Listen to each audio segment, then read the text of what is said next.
Hello everyone, this is the Extremely Late Night Talk Show. Tonight, we'll be discussing the book Calico Joe by John Grisham and interviewing the characters within the book. First, we'll interview the main character himself, Paul Tracy. Welcome to the show, Paul. Glad to have you. Thanks for having me, everybody. So, Paul, tell us a little bit about yourself.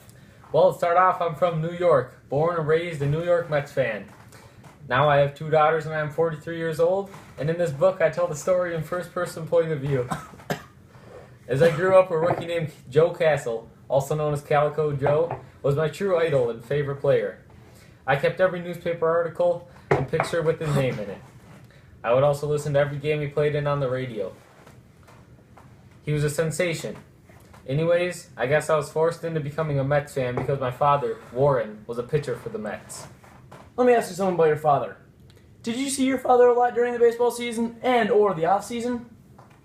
No, he was never home, even if he was given vacation time to spend with my mom and I. I never liked or cherished any of the times he was home. I never respected him and still don't to this day. My father was very abusive towards me and my mom.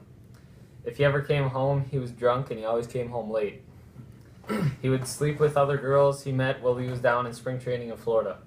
When I was in Little League, he only came to about 5 games total, and when he came, he would yell at me after every game about the things I did wrong. Wow, that sounds harsh. Did your dad ever pitch against the rookie sensation Joe Castle? Yes. It was a very sunny afternoon at the Mets Stadium. My mom got tickets for me and my sister to watch my dad. Secretly, the only reason I went was to watch Calico Joe play. Joe went up to the plate and my dad was pitching. I didn't know who to cheer for, my hero Calico Joe or my own father. Joe hit a home run on the very first pitch my dad threw to him. I didn't know whether to cheer or not. 2 innings later, they faced each other again. My dad intentionally threw a pitch that hit Joe and ended Joe's career forever. Joe was never able to see again. My dad was the most hated man on the earth at that point. My mom couldn't handle the pressure anymore, so she filed a divorce and moved to Texas and brought me and my sister with. I quit baseball and never watched another inning for 30 years. Wow. If I remember correctly, Joe Castle kind of disappeared after that, didn't he? No one ever saw him again. Is that correct? Yes. Oh, wow. Oh, jeez. Yeah, I remember that. I was not a huge baseball fan, but I sure do remember that. That scandal was pretty rough. So, that must have been pretty hard on you, I guess. What have you done since? Well, my father was on his deathbed and no one was there to visit him or anything because he was so hated. Wow. I didn't even want to visit him, but I felt bad for him. I decided that before my dad left us all, I wanted to find out answers and interview Calico Joe. I decided to visit Joe's hometown of Calico Rock in Arkansas. He hasn't let anyone interview him since the incident. I decided to attempt to interview him myself. Because I am Warren's son, everyone in the town hated me and despised me. My goal was to get my father to say he was sorry before he dies.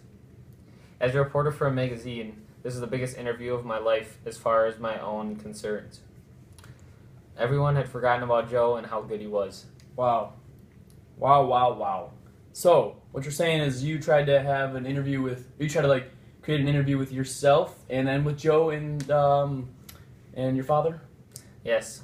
They were very hesitant about it, but I bet especially Joe was. Yeah. I bet especially Joe was.